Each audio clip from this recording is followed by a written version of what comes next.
Columbia Broadcasting System and its affiliated stations present Orson Welles and the Mercury Theater on the Air in The War of the Worlds by H.G. Wells.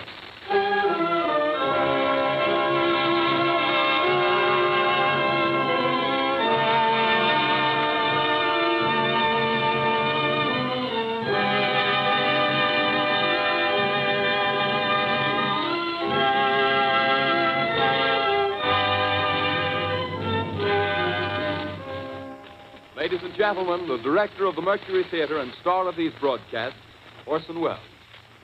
We know now that in the early years of the 20th century, this world was being watched closely by intelligences greater than man's, and yet as mortal as his own. We know now that as human beings busied themselves about their various concerns, they were scrutinized and studied, perhaps almost as narrowly as a man with a microscope might scrutinize the transient creatures that swarm and multiply in a drop of water. With infinite complacence, people went to and fro over the earth about their little affairs, serene in the assurance of their dominion over this small, spinning fragment of solar driftwood, which by chance or design, man has inherited out of the dark mystery of time and space.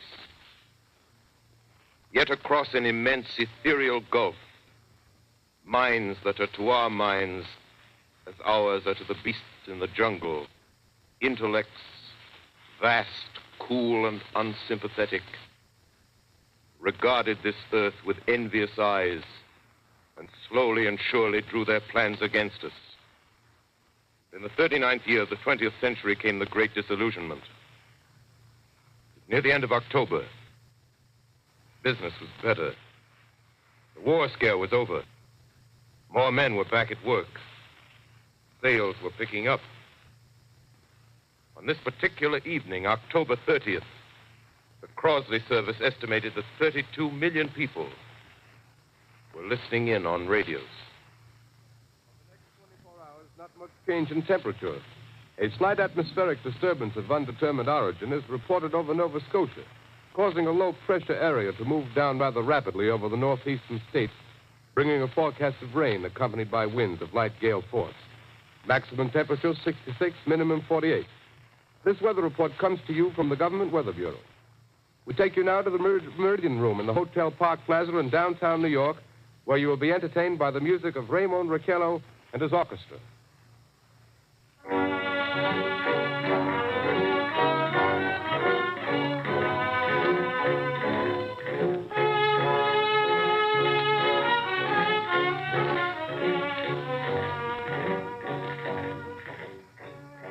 Good evening, ladies and gentlemen. From the Meridian Room in the Park Plaza Hotel in New York City, we bring you the music of Raymond Raquello and his orchestra. With a touch of the Spanish, Raymond Raquello leads off with La Comparsita.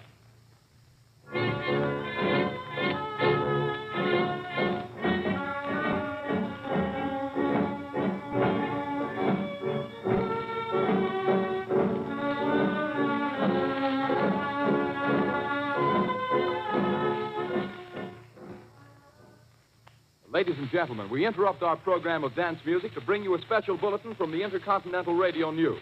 At 20 minutes before 8 Central Time, Professor Farrell of the Mount Jennings Observatory, Chicago, Illinois, reports observing several explosions of incandescent gas occurring at regular intervals on the planet Mars. The spectroscope indicates the gas to be hydrogen and moving toward the Earth with enormous velocity. Professor Pearson of the observatory at Princeton confirms Farrell's observation and describes the phenomenon as, quote, like a jet of blue flame shot from a gun, unquote. We now return you to the music of Raymond Raquello, playing for you in the Meridian Room of the Park Plaza Hotel, situated in downtown New York.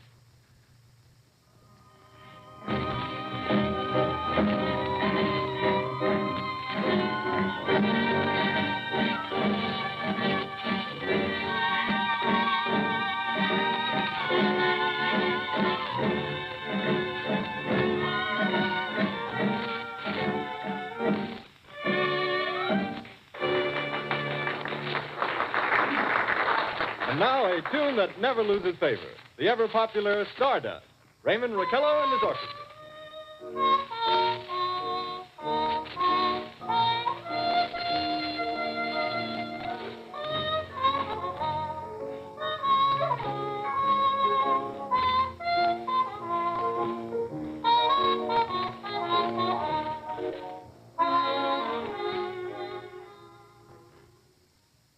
Ladies and gentlemen, following on the news given in our bulletin a moment ago, the Government Meteorological Bureau has requested the large observatories of the country to keep an astronomical watch on any further disturbances occurring on the planet Mars.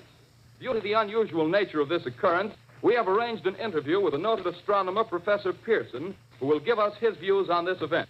In a few moments, we will take you to the Princeton Observatory at Princeton, New Jersey. We return you until then to the music of Ramon Raquello and his orchestra.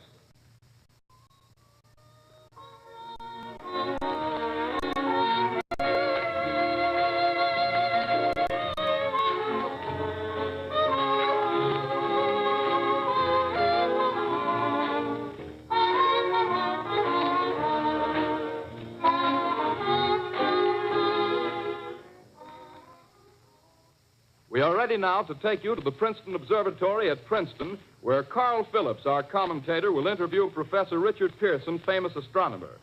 We take you now to Princeton, New Jersey. Good evening, ladies and gentlemen. This is Carl Phillips speaking to you from the observatory at Princeton. I'm standing in a large semicircular room, pitch black except for an oblong split in the ceiling. Through this opening, I can see a sprinkling of stars that cast a kind of frosty glow over the intricate mechanism of the huge telescope. The ticking sound you hear is the vibration of the clockwork. Professor Pearson stands directly above me on a small platform, peering through the giant lens. I'll ask you to be patient, ladies and gentlemen, during any delay that may arise during our interview. Besides the ceaseless watch of the heavens, Professor Pearson may be interrupted by telephone or other communication. During this period, he is in constant touch with the astronomical centers of the world. Professor, may I begin our questions? At any time, Mr. Phillips. Professor, would you please tell our radio audience exactly what you see as you observe the planet Mars through your telescope? Nothing unusual at the moment, Mr. Phillips. A red disk swimming in a blue sea. Transverse stripes across the disk. Quite distinct now because Mars happens to be at the point nearest the Earth, in opposition, as we call it. In your opinion, what do these transverse stripes signify, Professor Pearson? Not canals, I can assure you, Mr. Phillips. They... Although that's the popular conjecture of those who imagine Mars to be inhabited.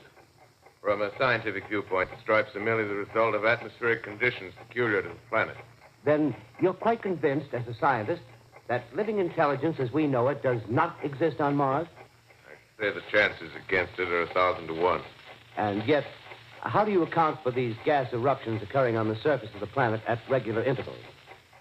Phillips, I cannot account for it. By the way, Professor, for the benefit of our listeners, how far is Mars from the Earth?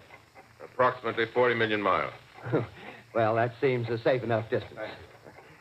Just a moment, ladies and gentlemen. Someone has just handed Professor Pearson a message. While he reads it, let me remind you that we are speaking to you from the observatory in Princeton, New Jersey, where we are interviewing the world-famous astronomer, Professor Pearson. One moment, please. Professor Pearson has passed me a message which he has just received. Professor, may I read the message to the listening audience? Certainly, Mr. Phillips. Ladies and gentlemen, I shall read you a wire addressed to Professor Pearson from Dr. Gray of the Natural History Museum, New York. Quote, 9:15 p.m. Eastern Standard Time. Seismograph registered shock of almost earthquake intensity occurring within a radius of 20 miles of Princeton. Please investigate. Signed, Lloyd Gray, Chief of Astronomical Division. Unquote. Professor Pearson, could this occurrence possibly have something to do with the disturbances observed on the planet Mars? Oh, hardly, Mr. Phillips. This is probably a meteorite of unusual size, and its arrival at this particular time is merely a coincidence. However, we shall conduct a search as soon as daylight permits. Thank you, Professor. Ladies and gentlemen, for the past 10 minutes, we've been speaking to you from the observatory at Princeton, bringing you a special interview with Professor Pearson, noted astronomer. This is Carl Phillips speaking. We are returning you now to our New York studio.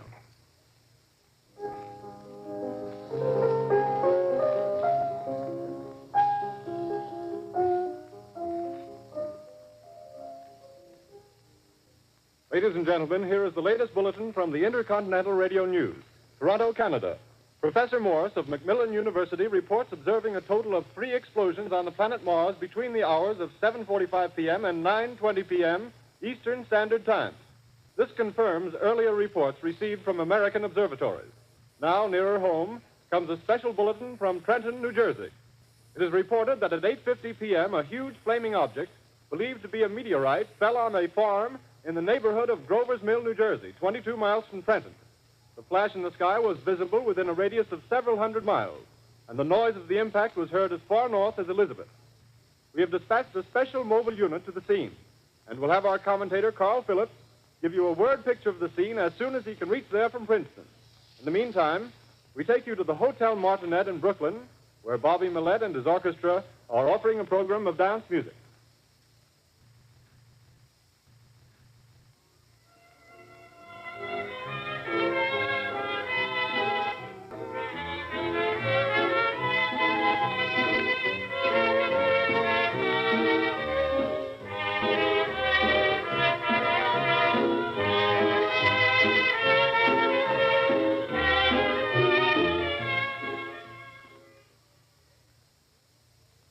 We take you now to Grover's Mill, New Jersey.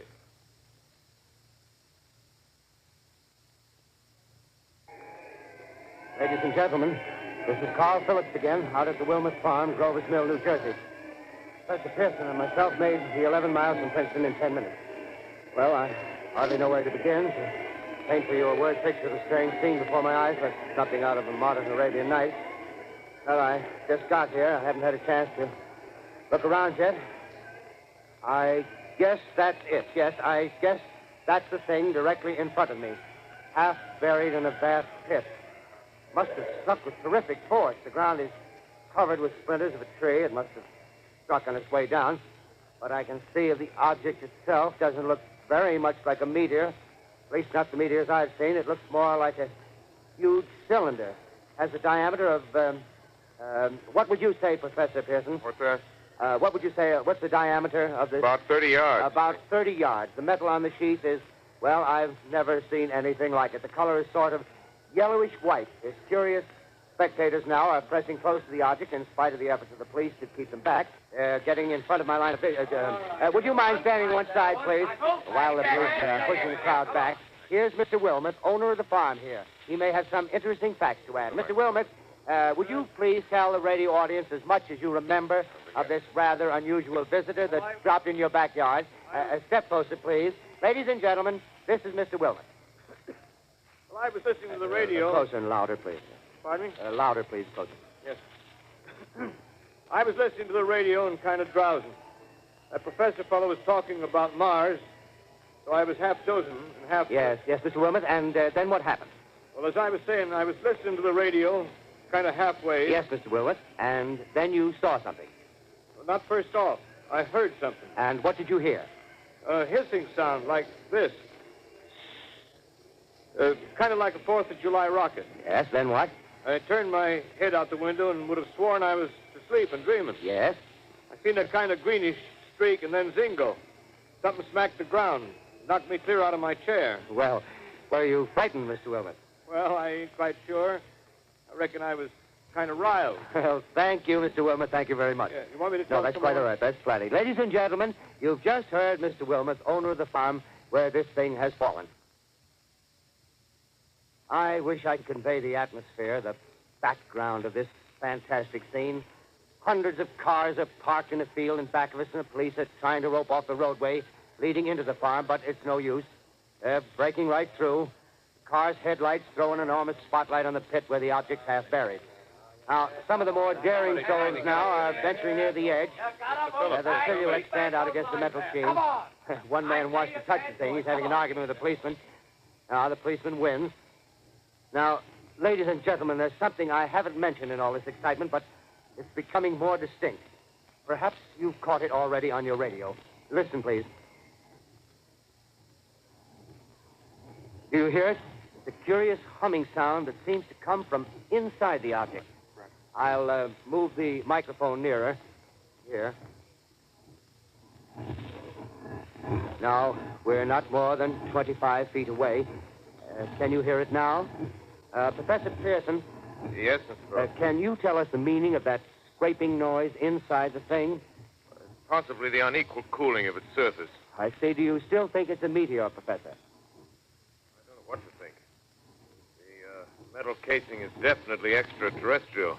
Not found on this Earth. friction with the Earth's atmosphere usually tears holes in a meteorite. This thing is smooth, and you can see its cylindrical Just a minute. shape. Something's happening. Ladies and gentlemen, this is terrific. This end of the thing is beginning to flake off. The top is beginning to rotate like a screw, and the thing must be hollow. Move it! Keep back there! Keep back there! Keep those men back! Keep back there! Keep those idiots back! Take off! The top's loose! Look out there! Stand back! Ladies and gentlemen, this is the most terrifying thing I've ever witnessed. Wait a minute. Someone's calling someone or something. I can see coming out of that black hole two luminous discs. The eyes, it might be a face, might be almost Good heavens, something wriggling out of the shadow like a gray snake. Now it's another one, and another one, and another one. They look like tentacles to me. Oh, yeah, I can see the thing's body. Now it's large as a bear.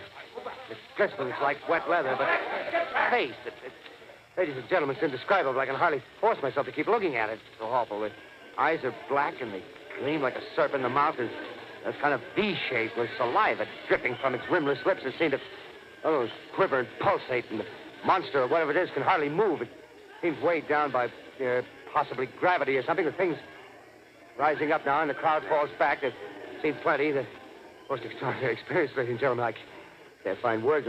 Well, I'll pull this microphone with me as I talk. I'll have to stop the description till I can take a new position. Hold on, will you, please? I'll be right back in a minute.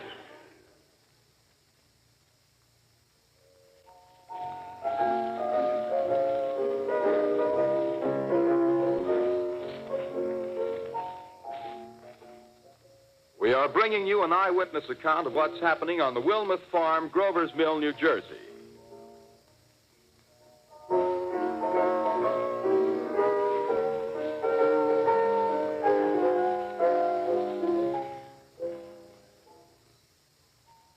We now return you to Carl Phillips at Grover's Mill.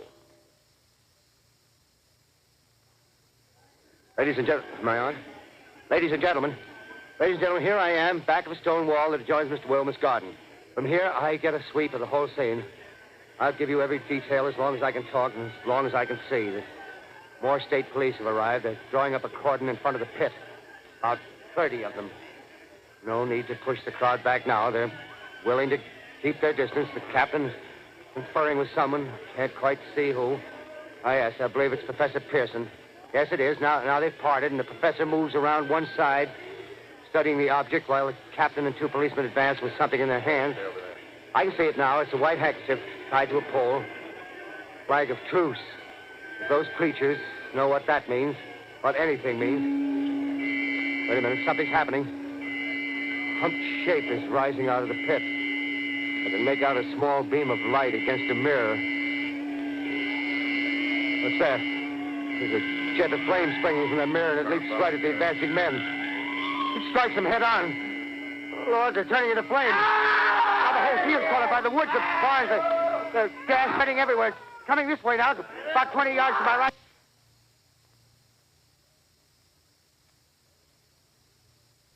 Ladies and gentlemen, due to circumstances beyond our control, we are unable to continue the broadcast from Grover's Mill. Evidently, there's some difficulty with our field transmission. However, we will return to that point at the earliest opportunity. In the meantime, we have a late bulletin from San Diego, California. Professor Indelkoffer, speaking at a dinner of the California Astronomical Society, expressed the opinion that the explosions on Mars are undoubtedly nothing more than severe volcanic disturbances on the surface of the planet. We continue now with our piano interlude.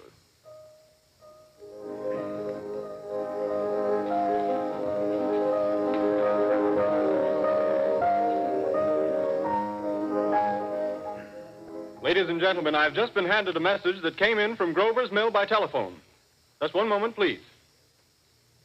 At least 40 people, including 6 state troopers, lie dead in a field east of the village of Grover's Mill. Their bodies burned and distorted beyond all possible recognition. The next voice you hear will be that of Brigadier General Montgomery Smith, commander of the state militia at Trenton, New Jersey. I have been requested by the governor of New Jersey to place the counties of Mercer and Middlesex as as far west as Princeton and east to Jamesburg under martial law. No one will be permitted to enter this area except by special pass issued by state or military authorities. 4 companies of state militia are proceeding from Trenton to Grover's Mill and will aid in the evacuation of homes within the range of military operations. Thank you. You have just been listening to General Montgomery Smith, commanding the state militia at Trenton. In the meantime, further details of the catastrophe at Grover's Mill are coming in. The strange creatures, after unleashing their deadly assault, crawled back in their pit and made no attempt to prevent the efforts of the firemen to recover the bodies and extinguish the fire. The combined fire departments of Mercer County are fighting the flames which menace the entire countryside. We have been unable to establish any contact with our mobile unit at Grover's Mill, but we hope to be able to return you there at the earliest possible moment. In the meantime, we take you to... Just one moment, please.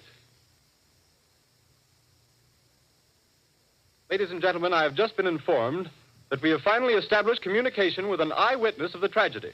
Professor Pearson has been located at a farmhouse near Grover's Mill, where he has established an emergency observation post. As a scientist, he will give you his explanation of the calamity. The next voice you hear will be that of Professor Pearson, brought to you by direct wire. Professor Pearson. Of the creatures in the rocket cylinder at Grover's Mill, I can give you no authoritative information, either as to their nature, their origin, or their purposes here on Earth. Of their destructive instrument, I might venture some conjectural explanation. For want of a better term, I shall refer to the mysterious weapon as a heat ray. It's all too evident that these creatures have scientific knowledge far in advance of our own. It's my guess that in some way they are able to generate an intense heat in a chamber of practically absolute non-conductivity. This intense heat they project in a parallel beam against any object they choose by means of a polished parabolic mirror of unknown composition, much as the mirror of a lighthouse projects a beam of light. That is my conjecture of the origin of the heat ray. Thank you, Professor Pearson. Ladies and gentlemen, here is a bulletin from Trenton. It is a brief statement informing us that the charred body of Carl Phillips has been identified in a Trenton hospital. Now, here's another bulletin from Washington, D.C. The Office of the Director of the National Red Cross reports 10 units of Red Cross emergency workers have been assigned to the headquarters of the state militia, stationed outside of Grover's Mill, New Jersey. Here's a bulletin from State Police, Princeton Junction. The fires at Grover's Mill and vicinity are now under control. Scouts report all quiet in the pit, and there is no sign of life appearing from the mouth of the cylinder. Now, ladies and gentlemen, we have a special statement from Mr. Harry McDonald, Vice President in charge of operations. We have received a request from the state militia of Trenton to place at their disposal our entire broadcasting facilities. In view of the gravity of the situation, and believing that radio has a responsibility to serve in the public interest at all times, we are turning over our facilities to the state militia at Trenton. We take you now to the field headquarters of the state militia near Grover's Mill, New Jersey. This is Captain Lansing of the Signal Corps, attached to the state militia, now engaged in military operations in the vicinity of Grover's Mill. Situation arising from the reported presence of certain individuals of unidentified nature is now under complete control. The cylindrical object, which lies in a pit directly below our position, surrounded on all sides by 8 battalions of infantry, without heavy field pieces, but adequately armed with rifles and machine guns. All cause for alarm, if such cause ever existed, is now entirely unjustified. Things, whatever they are, do not even venture to poke their heads above the pit. I can see their hiding place plainly in the glare of the searchlights here. With all their reported resources, these creatures can scarcely stand up against heavy machine gun fire. Anyway, it's an interesting outing for the troops. I can make out their khaki uniforms crossing back and forth in front of the lights. Looks almost like a real war. There appears to be some slight smoke in the woods bordering the Millstone River, probably fire started by campers. Well, we ought to see some action soon. One of the companies is deploying on the left flank. A quick thrust and it'll all be over. Now, wait a minute. I see something on top of the cylinder. No, it's nothing but a shadow. Now the troops are on the edge of the Wilmot farm. 7,000 armed men closing in on an old metal tube. A tub, rather. Well, wait, that wasn't a shadow. It's something moving. Solid metal, kind of a shield-like affair rising up out of the cylinder. It's going higher and higher. What? It's standing on legs, actually rearing up on a sort of metal framework. Now it's reaching above the trees and the searchlights are on it. Hold on.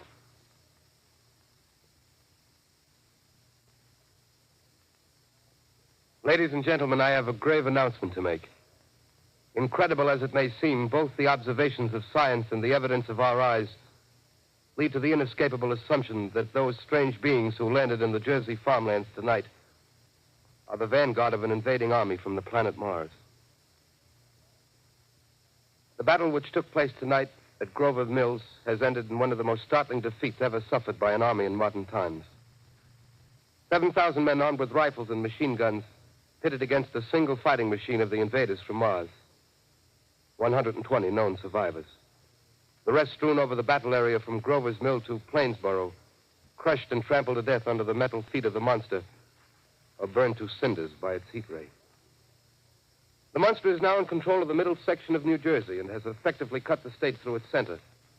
Communication lines are down from Pennsylvania to the Atlantic Ocean. Railroad tracks are torn and service from New York to Philadelphia discontinued, except routing some of the trains through Allerton and Phoenixville. Highways to the north, south, and west are clogged with frantic human traffic. Police and army reserves are unable to control the mad flight. By morning, the fugitives will have swelled Philadelphia, Camden, and Trenton. It is estimated to twice their normal population. Martial law prevails throughout New Jersey and eastern Pennsylvania. At this time, we take you to Washington for a special broadcast on the national emergency. The Secretary of the Interior. Citizens of the nation, I shall not try to conceal the gravity of the situation that confronts the country, nor the concern of your government in protecting the lives and property of its people. However, I wish to impress upon you, private citizens and public officials, all of you, the urgent need of calm and resourceful action. Fortunately, this formidable enemy is still confined to a comparatively small area, and we may place our faith in the military forces to keep them there. In the meantime, placing our faith in God, we must continue the performance of our duties, each and every one of us, so that we may confront this destructive adversary with a nation united, courageous, and consecrated to the preservation of human supremacy on this earth. I thank you. You have just heard the Secretary of the Interior speaking from Washington. Bulletins too numerous to read are piling up in the studio here. We're informed that the central portion of New Jersey is blacked out from radio communication due to the effect of the heat ray upon power lines and electrical equipment. Here's a special bulletin in New York. Cables have been received from English, French, and German scientific bodies offering assistance. Astronomers report continued gas outbursts at regular intervals on the planet Mars. The majority voiced the opinion that the enemy will be reinforced by additional rocket machines. There have been several attempts made to locate Professor Pearson of Princeton, who has observed Martians at close range. It is feared he was lost in the recent battle. Langham Field, Virginia. Scouting planes report 3 Martian machines visible above treetops, moving north toward Somerville with population fleeing ahead of them. The heat ray is not in use, although advancing at express train speed, invaders picked their way carefully. They seem to be making a conscious effort to avoid destruction of cities and countryside. However, they stop to uproot power lines, bridges, and railroad tracks. Their apparent objective is to crush resistance, paralyze communication, and disorganize human society. Here is a bulletin from Basking Ridge, New Jersey. Coon hunters have stumbled on a second cylinder similar to the first, embedded in the great swamp 20 miles south of Morristown. Army field pieces are proceeding from Newark to blow up the second invading unit before the cylinder can be opened and the fighting machine rigged. They're taking up a position in the foothills of Watchung Mountain. Another bulletin from Langham Field, Virginia. Scouting planes report enemy machines, now 3 in number, increasing speed northward, kicking over houses and trees in their evident haste to form a conjunction with their allies south of Morristown. Machines also sighted by telephone operator east of Middlesex within 10 miles of Plainfield. Here's a bulletin from Winston Field, Long Island. A fleet of Army bombers carrying heavy explosive flying north in pursuit of enemy. Scouting planes act as guides. They keep the speeding enemy in sight. Just a moment, please, ladies and gentlemen. We've run special wires to the artillery line and adjacent villages to give you direct reports in the zone of the advancing enemy. First, we take you to the battery of the 22nd Field Artillery, located in the Watchung Mountains. Range 32 meters. 32 meters. Direction 39 degrees. 39 degrees. Fire. 140 yards to the right, sir. Fifth range 31 meters. 31 meters. Projection 37 degrees. 37 degrees. Fire. Hit, sir. Got the tripod of one of them. They've stopped. The others are trying to repair it. Quick, get the range. Shift 30 meters. 30 meters. Projection 27 degrees. 27 degrees. Fire. Can't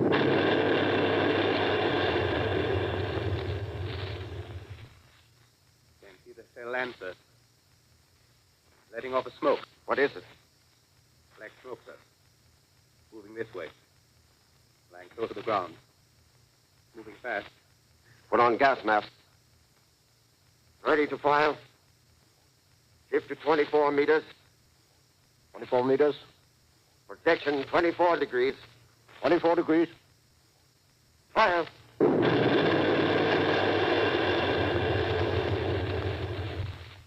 Still can't see, sir. Smoke coming nearer. Get the range. 23 meters. 23 meters. 23 meters. 22 degrees. 22 degrees.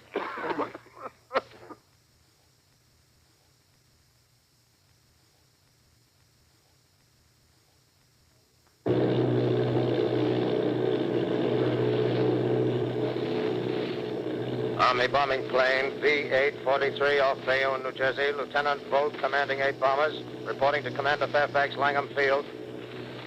This is Volt reporting to Commander Fairfax, Langham Field. Enemy tripod machines now in sight. Reinforced by 3 machines from the Morristown cylinder.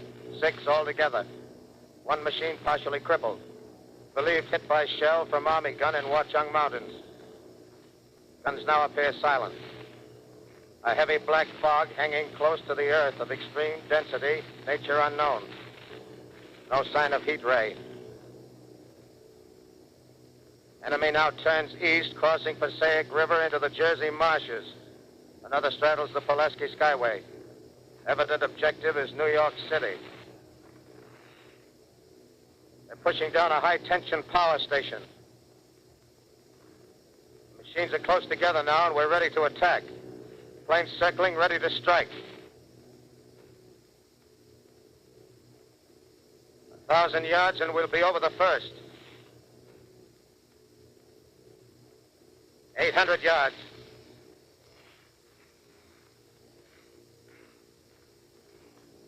600.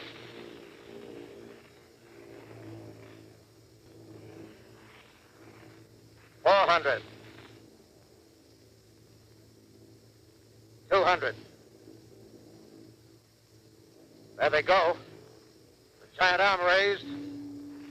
Green flash. They're spraying us with flame. 2,000 feet. Engines are giving out. No chance to release bombs. Only one thing left. Drop on them, plane and all.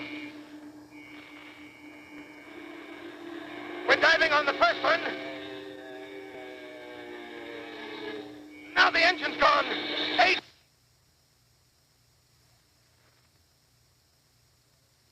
This is Bayonne, New Jersey, calling Langham Field. This is Bayonne, New Jersey, calling Langham Field. Come in, please. This is Langham Field. Go ahead. 8 Army bombers in engagement with enemy tripod machines over Jersey Flats. Engines incapacitated by heat ray. All crashed. 1 enemy machine destroyed. Enemy now discharging heavy black smoke in direction of... This is Newark, New Jersey. This is Newark, New Jersey. Warning. poisonous black smoke pouring in from Jersey marshes. Reaches South Street. Gas masks useless. Urge population to move into open spaces. Automobiles use routes 7, 23, 24. Avoid congested areas. Smoke now spreading over Raymond Boulevard.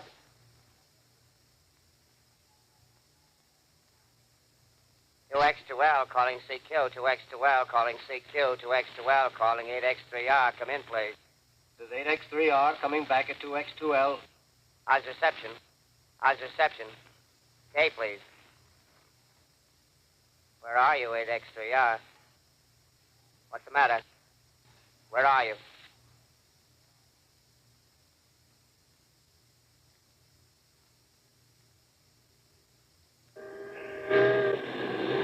I'm speaking from the roof of Broadcasting Building.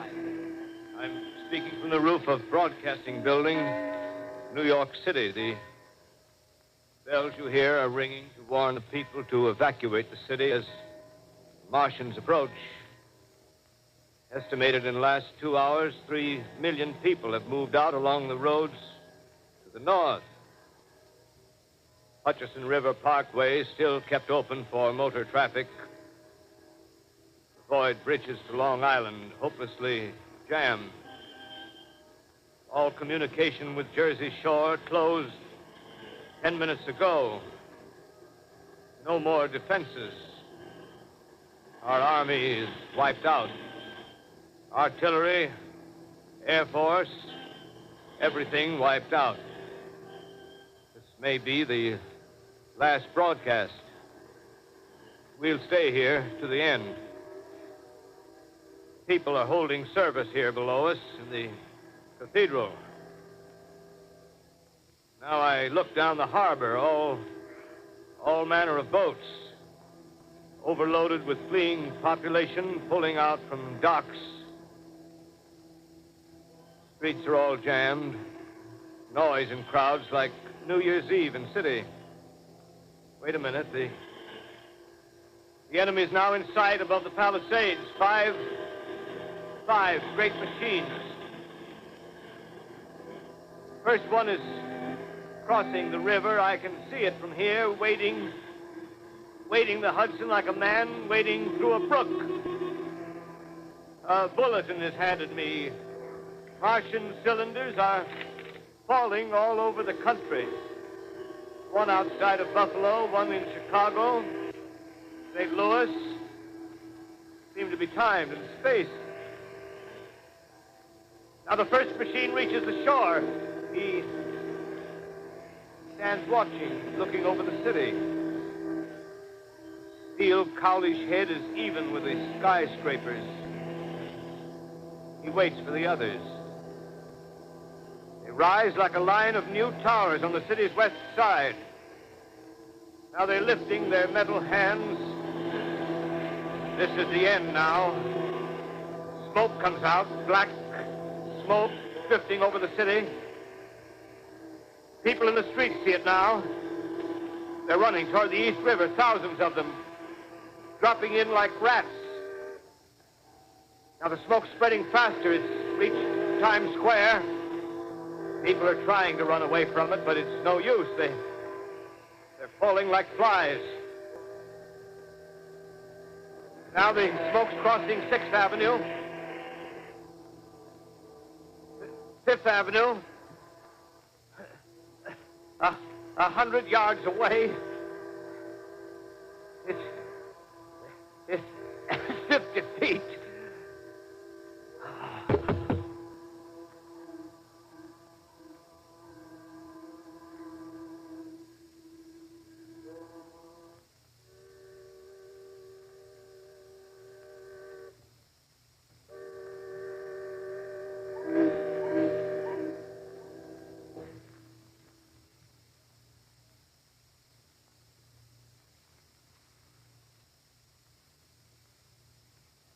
X2L calling CQ. To X2L calling CQ. To X2L calling CQ, New York. Isn't there anyone on the air? there anyone on the air? Isn't there anyone? 2X, 2L.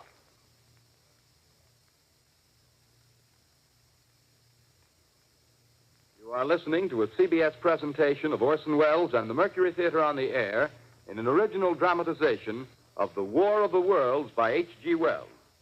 The performance will continue after a brief intermission. This is the Columbia Broadcasting System.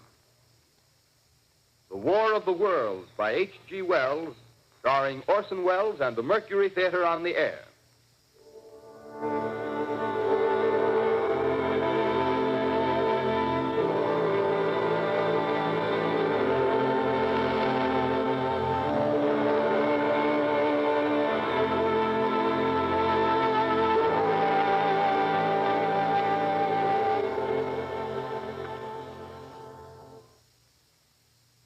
As I set down these notes on paper, I'm obsessed by the thought that I may be the last living man on Earth. I've been hiding in this empty house near Grover's Mill, a small island of daylight cut off by the black smoke from the rest of the world. All that happened before the arrival of these monstrous creatures in the world now seems part of another life.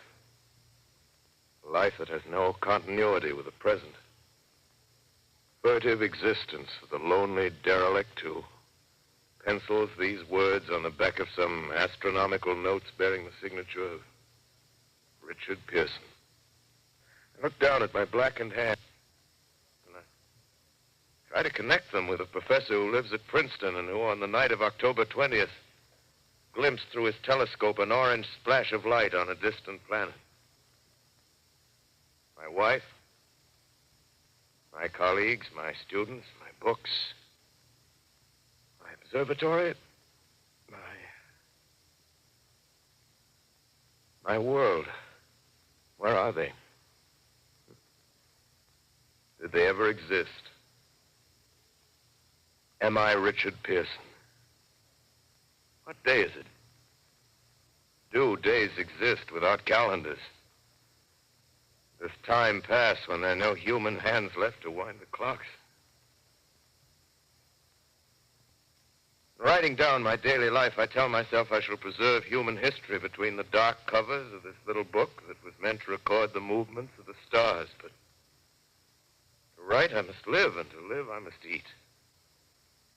Find moldy bread in the kitchen and an orange not too spoiled to swallow.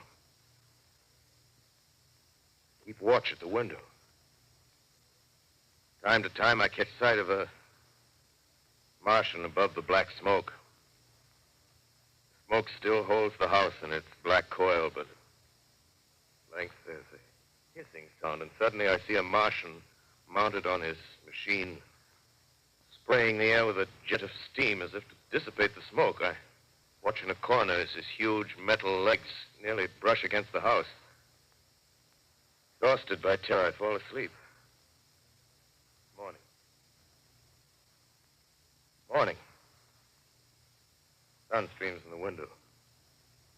Black cloud of gas is lifted, and the scorched meadows to the north look as though a black snowstorm had passed over them. I venture from the house. I make my way to a road, no traffic. Here and there, a wrecked car, baggage overturned, a blackened skeleton. Push on north. For some reason, I feel safer trailing these monsters than running away from them. And I keep a careful watch. I've seen the Martians feed.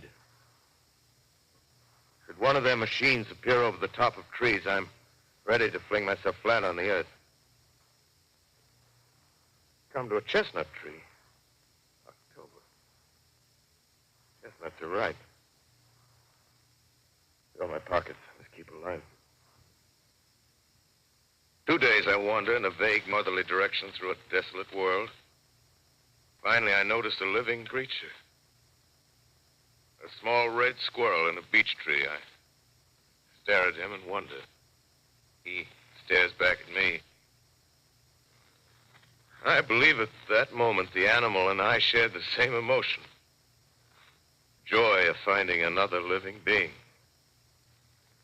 Push on north. I Find dead cows in a brackish field, and beyond the charred ruins of a dairy and a silo, remain standing guard over the wasteland like a lighthouse, deserted by the sea.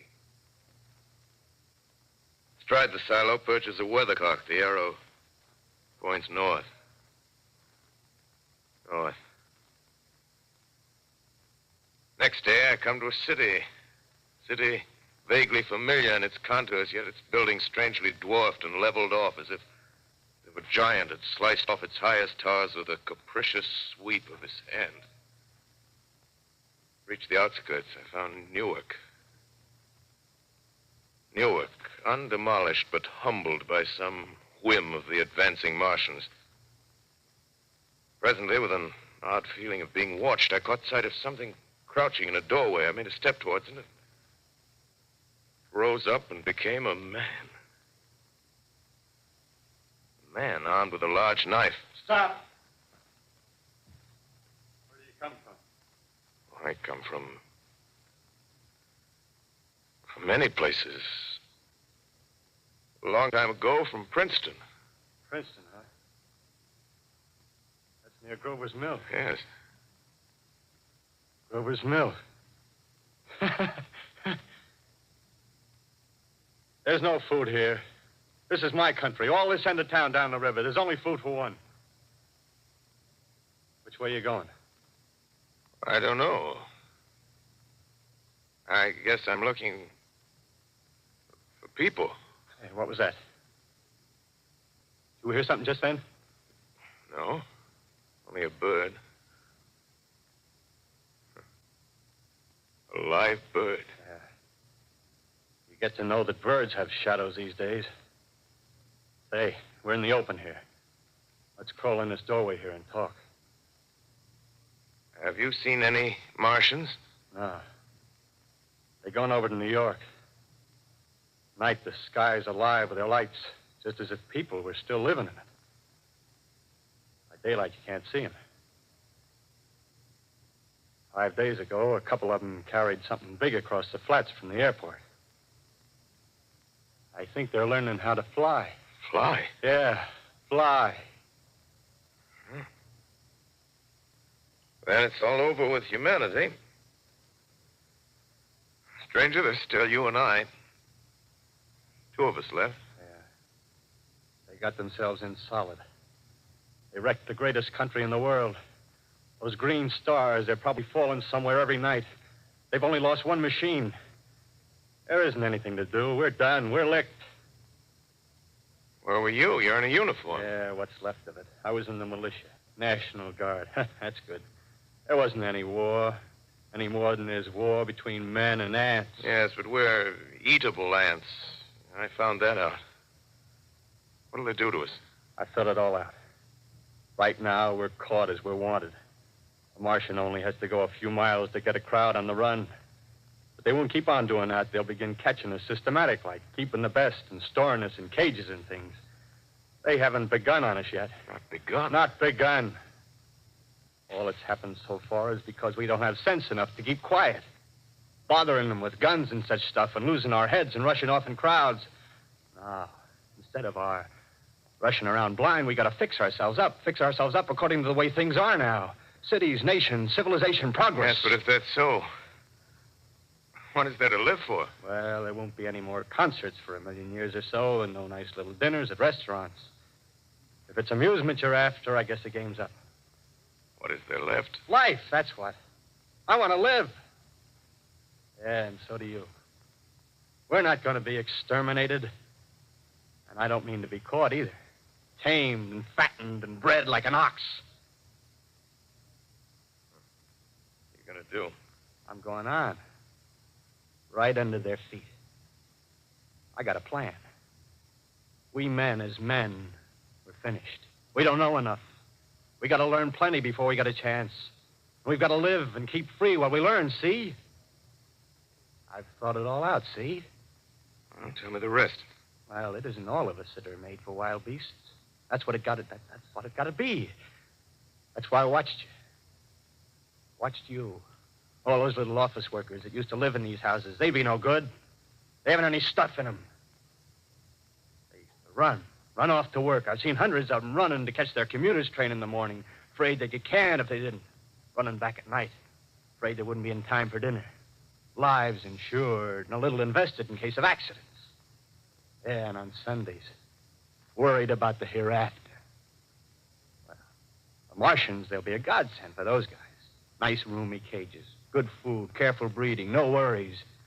Yeah, after a week or so of chasing around the fields on empty stomachs, they'll come and be glad to be caught. You've thought it all out, haven't you? Sure, you bet I have. That isn't all. These Martians are going to make pets of some of them. Train them to do tricks. Who knows? Get sentimental over the pet boy who grew up and had to be killed. Yeah. And some, maybe, they'll train to hunt us. Oh, no, it's impossible. Human Yes, they will. There's men who do it gladly. One of them that comes after me, by... In the meantime, you and I and others like us, where are we to live when the Martians own the Earth? I got it all figured out. We'll live underground. I've been thinking about the sewer. Under New York, there are miles and miles of them. The main ones, they're big enough for anybody. Then there's cellars, vaults, underground storerooms, railway tunnels, subways. You're beginning to see, huh? We'll get a bunch of strong men together. No weaklings. That rubbish, out. As you meant me to go. All right. Give you a chance, didn't I? Won't quarrel about that. Go on. Well, we got to make safe places for us to stay in, see? Get all the books we can. Science books. That's where men like you come in, see? We raid the museums. We'll even spy on the Martians. May not be so much we have to learn before... Listen. Just imagine this. 4 or 5 of their own fighting machines suddenly start off. Heat rays right and left. Not a Martian in them. Not a Martian in them, see? But men. Men who've learned the way how. May even be in our time. Gee. Imagine having one of them lovely things with its heat ray wide and free. We'd turn it on Martians. We'd turn it on men. We'd bring everybody down on their knees. That's your plan. Yeah. You. Me. A few more of us. We'd own the world. I see. Hey. Hey, what's the matter? Where you going? Not to your world. Bye, stranger. Well, after parting with the artilleryman, I came at last to the Holland Tunnel. I entered that silent tube. Anxious to know the fate of the great city on the other side of the Hudson. Cautiously, I came out of the tunnel and made my way up Canal Street. Reached 14th Street, and there again were black powder and several bodies and an evil, ominous smell from the gratings of the cellars of some of the houses. I wandered up through the 30s and 40s, stood alone on Times Square, caught sight of a lean dog running down 7th Avenue with a piece of dark brown meat in his jaws and a pack of starving mongrels at his heels. Made a wide circle around me as though he feared I might prove a fresh competitor. Walked up Broadway in the direction of that strange powder, past silent shop windows, displaying their mute wares to empty sidewalks. Past the Capitol Theater, silent, dark. Past a shooting gallery where a row of empty guns faced an arrested line of wooden ducks. Near Columbus Circle, I noticed models of 1939 motor cars in the showrooms facing empty streets. Over the top of the General Motors building, I watched a flock of black birds circling in the sky. Hurried on. Suddenly, I caught sight of the hood of a Martian machine, standing somewhere in Central Park, gleaming in the late afternoon sun. An insane idea. I rushed recklessly across Columbus Circle and into the park. I climbed a small hill above the pond at 60th Street, and from there I could see, standing in a silent row along the mall, 19 of those great metal Titans, their cowls empty, their steel arms hanging listlessly by their sides. I looked in vain for the monsters that inhabit those machines. Suddenly, my eyes were attracted to the immense flock of black birds that hovered directly below me. They circled to the ground. And there before my eyes, stark and silent, lay the Martians with the hungry birds pecking and tearing brown shreds of flesh from their dead bodies. Later, when their bodies were examined in laboratories, it was found that they were killed by the putrefactive and disease bacteria against which their systems were unprepared. Slain, after all, man's defenses had failed by the humblest thing that God, His wisdom, has put upon this earth. Before the cylinder fell, there was a general persuasion that through all the deep of space, no life existed beyond the petty surface of our minute sphere. Now we see further.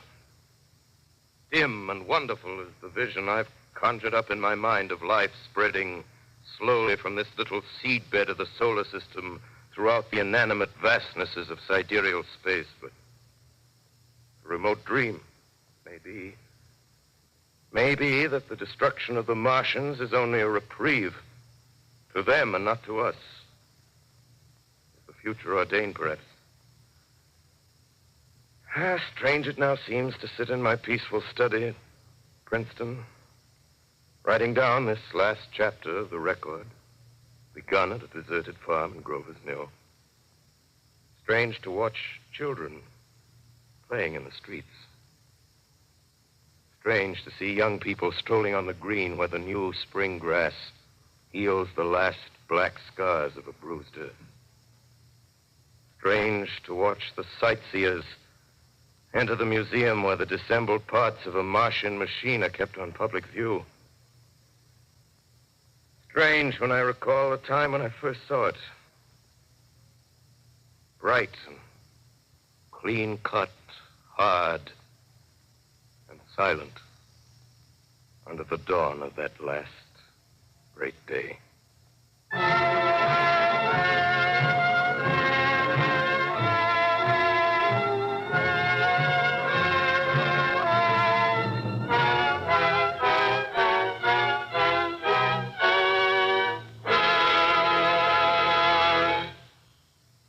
This is Orson Welles, ladies and gentlemen.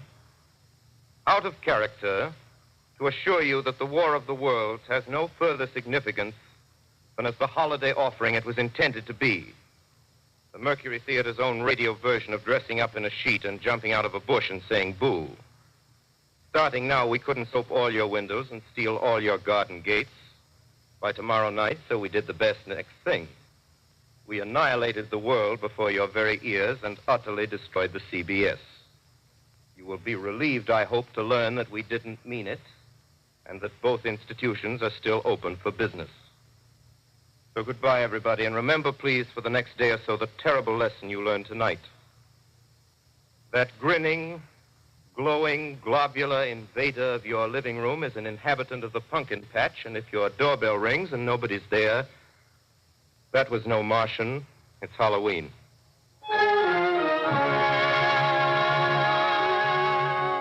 Tonight, the Columbia Broadcasting System and its affiliated stations coast to coast has brought you The War of the World by H.G. Wells, the 17th in its weekly series of dramatic broadcasts featuring Orson Welles and the Mercury Theater on the air. Next week, we present a dramatization of 3 famous short stories. This is the Columbia Broadcasting System.